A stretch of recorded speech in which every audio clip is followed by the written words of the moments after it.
বিশ্বাস করো, এটা হচ্ছে কলকাতার প্রথম কুল্লার পাস্তা। তো কিছুদিন আগের কথা, গেছিলাম সেক্টর 5 মেট্রো স্টেশন থেকে 5 মিনিট হেঁটে এই পেট ফ্রেন্ডলি ক্যাফেটাতে, যেটার নাম হচ্ছে স্ন্যাক্স হাব। ওনাদের মেনুতে মাত্র 25 টাকা থেকে খাবার শুরু দেখে প্রথমেই অর্ডার করে ফেললাম এই চিকেন ক্লাব স্যান্ডউইচটা, যেটা স্টাফটা তোমরা দেখতে পাচ্ছ, জাস্ট অসাধারণ খেতে ছিল এটা। তারপর ট্রাই করেছিলাম এই চিকেন মোমোটা, যেটাই ছিল একদম ভর্তি ভর্তি চিকেনের স্টাফিং।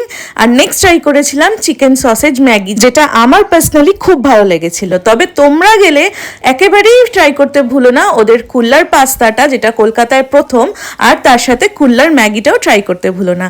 লাস্টলি আমি খেয়েছিলাম ওদের মাত্র 50 টাকায় এই মকটেলটা, যেটা খেয়ে আমার মন আর শরীর দুটোই গরমে ঠান্ডা হয়ে গেছিল। তাছাড়াও তোমরা কিন্তু এখানে পেয়ে যাবে নানা ধরনের ফ্রাইড আইটেম। পুজোর সময় স্ন্যাক্স হাব খোলা থাকবে রাত 2টো অবধি, তাই সল্ট লেকে ঠাকুর দেখতে গেলে একেবারেই ভিজিট করতে ভুলো না এই ক্যাফেটা, যেটা হচ্ছে স্ন্যাক্স হাব।